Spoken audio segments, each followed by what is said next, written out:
नमस्कार, मेरा नाम डॉक्टर दिव्या तंवर है और मैं संस्कृति यूनिवर्सिटी की डायरेक्टर हूँ। और आज हम बात करेंगे साइबर क्राइम के बारे में, साइबर सिक्योरिटी के बारे में और कुछ बारीकियाँ जब हम सोशल मीडिया पर कुछ इन्फॉर्मेशन पोस्ट करते हैं, अपने फ़ोटोग्राफ पोस्ट करते हैं, तो उनके बारे में क्या क्या चीज़ों का, किन किन चीज़ों की सावधानियां हमें बरतनी चाहिए।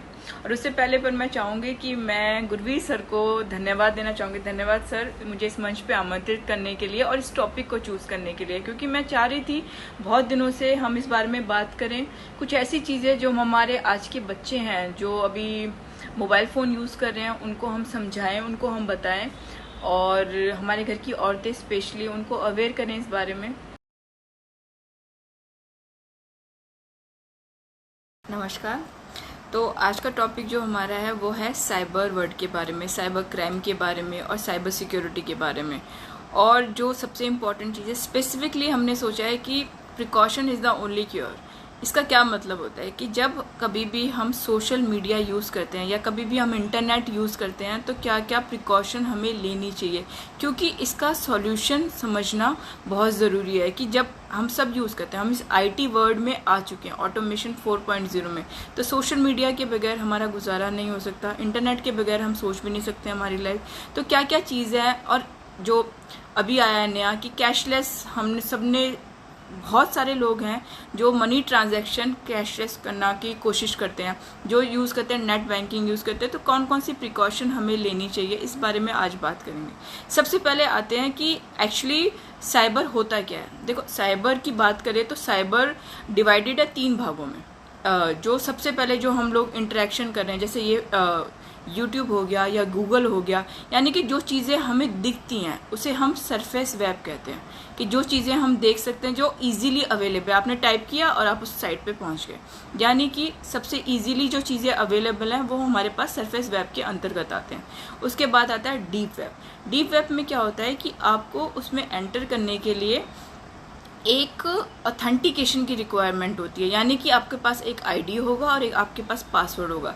अगर आपका पासवर्ड मैच करेगा तभी आप उसके अंदर एंटर कर सकते हैं। यानी कि आपका बैंक अकाउंट हो सकता है और आपका कोई भी लॉगिन हो सकता है। जैसे आप कॉलेज जाते हैं, आप कॉलेज का लॉगिन हो सकता है, गवर्नमेंट ऑर्गेनाइजेशन का हो सकता है, कोई साइट हो सकती है जिसमें आप पर्टिकुलर लॉगिन के थ्रू ही एंटर कर सकते हैं। उसके बाद आती है तीसरी चीज़ जो हम सबको पता नहीं है पर हमको पता होना चाहिए, इन्फॉर्मेशन बहुत ज़रूरी है, वो है हमारा डार्क वेब। डार्क वेब एक ऐसी जगह है जिसके बारे में ज़रूरी चीज़ें पता होना चाहिए, उसमें आपको एंटर नहीं करना है, क्योंकि वो एक ऐसी जगह है जहाँ पे मैं चाहूँगी कि ना मैं, ना हमारा बच्चा, ना घर की औरतें कोई भी उस चीज़ को एक्सेस करें, क्योंकि दुनिया के सारे क्राइम डार्क वेब पे होते हैं। आप कोई भी क्राइम सोच लीजिए, वो उस पर ज़रूर मिलेगा। तो ये ज़रूरी है कि आप उस चीज़ में अवेयर होने चाहिए कि आप किस किस तरीके से आपके साथ प्रॉब्लम क्रिएट हो सकती है। कि आप उसमें एक्सटॉर्शन भी है, उसके अंदर ड्रग्स का भी है, उसके अंदर तस्करी भी होती है, उसके अंदर बहुत सारी चीज़ें हैं। और जो सबसे ज़्यादा प्रॉब्लमेटिक आता जा रहा है आजकल, वो आता है कि चाइल्ड पोर्नोग्राफी, कि बच्चों को अगवा करा जाता है, उसके बाद उनके लिए रूम्स है, जैसे उनको कहा जाता है कि रेड रूम्स है, जहाँ पे बोली लगती है लोगों को टॉर्चर करने के लिए, बच्चों के लिए, या टीनेजर बच्चे हैं। तो ये एक ऐसी चीज़ है कि जिसके लिए अवेयर होना बहुत ज़रूरी है, क्योंकि इस एरा में जब हम कोविड के टाइम की बात करते हैं, हम सब ने मोबाइल फ़ोन अपने बच्चों के हाथ में दे रखा है। तो ये बहुत ज़रूरी है, जो अभिभावक हैं यानी कि जो पेरेंट्स हैं, उनके लिए बहुत ज़रूरी है कि आपका बच्चा किस तरीके का कंटेंट देख रहा है, किस तरीके के लोगों से वो इंटरेक्ट कर रहा है। अगर वो सोशल मीडिया पे, जैसे हम सबके फेसबुक अकाउंट है, वो सोशल मीडिया पे अगर कुछ पोस्ट कर रहा है तो किस तरीके के लोगों से वो इंटरेक्ट कर रहा है, किस तरीके की फ़ोटोग्राफ वो अपलोड कर रहा है, किस तरीके के लोगों से वो आगे इन्फॉर्मेशन शेयर कर रहा है, अपने घर की बातें बता रहा है। तो 2-3 चीज़ें हैं आपको ध्यान रखनी ज़रूरी है। पहले जब भी आप अपनी फेसबुक प्रोफाइल बनाएं तो आप कोशिश करें कि जिस तरीके के लोगों को आप जानते हो उसी तरीके के लोगों से आप फ्रेंड रिक्वेस्ट एक्सेप्ट करिए। स्ट्रेंजर से कोशिश करिए कि आप बातचीत ना करें। बहुत ज़रूरी है कि आपके बच्चे को आप ये सारी चीज़ें बताएं कि आप किस तरीके के लोगों से इंटरेक्ट कर रहे हैं। मैं ये कहती हूँ कि आप अपने बच्चों पे वॉच ज़रूर रखिए, पर उनके ऊपर थोड़ा सा उनको एक इन्वायरमेंट भी दीजिए जहाँ पे वो सोच समझ के आगे अपनी गतिविधियों पे ध्यान दे सकें। तो पहली चीज़ तो आप उन पे ध्यान रखिए कि वो किस तरीके के लोगों से इंटरेक्ट कर रहे हैं, किस तरीके का कंटेंट वो देख रहे हैं और किस तरीके का कंटेंट वो शेयर कर रहे हैं। क्योंकि एक क्लिक के साथ आप बहुत कुछ भेज सकते हैं और इसके जो परिणाम हैं वो बहुत ही भयानक हैं। तो मैं चाहती हूँ कि माँ बाप स्पेशली अपने बच्चों के साथ एक ऐसा कम्युनिकेशन स्थापित करें जिसके अंदर उनको पता चले कि उनका बच्चा किस तरीके के लोगों से इंटरेक्ट कर रहा है। आप अपने बच्चों से बात करिए और देखिए कि वो किस तरीके का लोगों से इंटरेक्शन कर रहे हैं और कंटेंट देख रहे हैं, शेयर कर रहे हैं। क्योंकि बहुत सारी चीज़ें, एक साइबर स्टॉकिंग है जिसमें आपको पता नहीं चलता कि आपकी फेसबुक प्रोफाइल को कौन स्टॉक कर रहा है, आपकी चीज़ों को कौन एक्सेस कर रहा है, आप पर किसकी नज़र है। तो ये बहुत ज़रूरी है कि आप इन चीज़ों का ध्यान रखिए कि कभी भी आपने अपना चेक इन नहीं डालना है। आप कोशिश करिए कि आप चेकआउट डालिए, अगर आपको सोशल मीडिया पे करना है कि आप चेकआउट 2 दिन बाद का डाल दीजिए, पर कोशिश करिए कि अपनी लोकेशंस को ना बताएं। कभी भी ये इन्फॉर्मेशन मत शेयर करिए कि we are going out from 2 days to this place. तो आपने इतनी बड़ी सोशली आपने इतनी बड़ी इन्फॉर्मेशन शेयर कर दी है। तो ये जो चीज़ें हैं, 2-3 चीज़ें आप ध्यान रखिए उनका। दूसरी जो चीज़ है, आप किस तरीके से लोगों से इंटरेक्ट कर रहे हैं। फेसबुक प्रोफाइल हमेशा चेक करिए कि या तो कॉमन फ्रेंड्स हों उसके अंदर या इस तरीके के लोग हों जिनसे आप इंटरेक्शन करना चाहिए, ऑथेंटिकेटेड होना चाहिए वो वाला। तीसरी जो चीज़ है कि आपने शेयरिंग जो आप करते हैं कि आप बिगर सोचे समझे, जो आपका व्हाट्सएप पर भी चलता है कि आप बिगर सोचे समझे कुछ भी शेयर मत करिए। किसी पे ऐसा कोई कमेंट नहीं करिए कि उसकी रिलीजियस भावनाएं हर्ट हो जाएं। तो ऐसी चीज़ों पे कोशिश करिए कि आप, सोशल मीडिया सिर्फ एक इंटरटेनमेंट जगह है जहाँ पे आप जाते हैं, खुश होते हैं, देखते हैं, अपने फ़ोटो अपलोड करते हैं। इससे ज़्यादा उसको कुछ नहीं समझिए क्योंकि वहाँ पर कोई भी सुरक्षित नहीं है।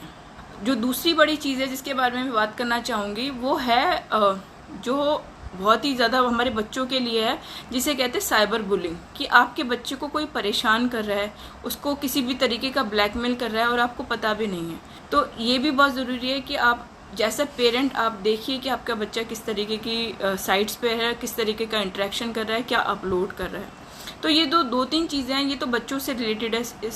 सिमिलरली ये उनसे रिलेटेड हैं जो घर की टीनेजर हैं या घर की जो महिलाएं हैं कि आप कभी भी स्ट्रेंजर से बातें ना करिए, अपने घर की कोई इन्फॉर्मेशन शेयर नहीं करिए और कोशिश करिए कि एक नॉर्मल एक ऐसा इन्वायरमेंट बना के रखिए अपने सोशल मीडिया पे जहाँ पे कम से कम चीज़ें आपके बारे में पता हो।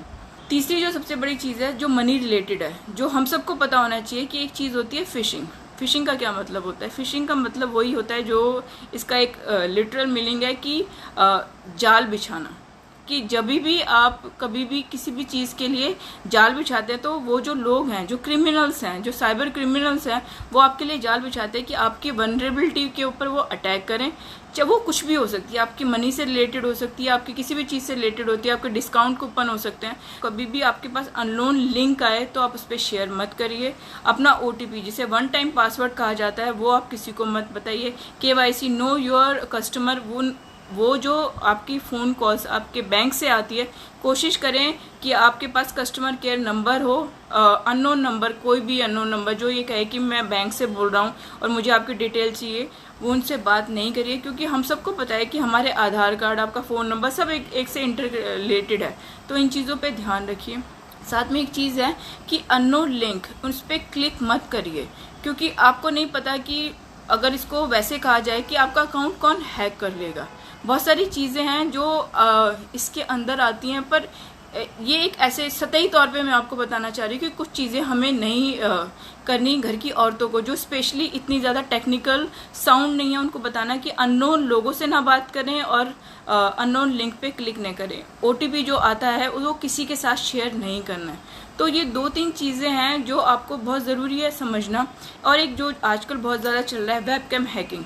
हम सब लोग कंप्यूटर यूज़ करते हैं, लैपटॉप यूज़ करते हैं।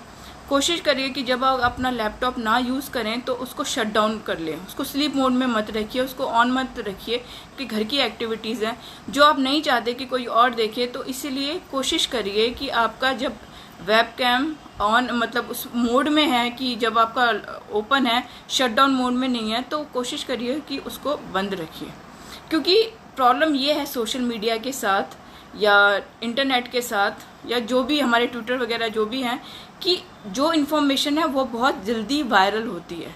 हमारे पास सिक्योर है अभी आजकल कि हम लोग उसकी फाइल कर सकते हैं, उसकी चीज़ें, और कंप्लेंट फाइल कर सकते हैं। उसके लिए धाराएं हैं, आईटी से बहुत सारी धाराएं हैं, जो आईटी की धाराएं हैं, बहुत सारी चीज़ें हैं जो साइबर क्राइम के अंदर अब बहुत हद तक हो गई हैं। बट ये है कि बहुत टाइम लगता है उस चीज़ को, पर वायरल होने में एक स्प्लिट सेकंड लगता है। इसलिए precaution is the only care. आप ध्यान रखिए कि आप किस तरीके का कंटेंट देखना चाहते हैं और किस तरीके की पब्लिक इमेज अपनी बनाना चाहते हैं। तो बहुत बड़ा टॉपिक है, इस बारे में और कभी बात करेंगे। तो बहुत बहुत धन्यवाद गुरवीर सर मुझे यहाँ पे आमंत्रित करने के लिए और मुझे ये फोरम देने के लिए। आगे भी आशा करूँगी मैं कि इस तरीके की छोटी छोटी चीज़ें मैं आपको बता सकूँ और आगे हम लोग इंटरेक्ट कर सकें इस बारे में। नमस्कार।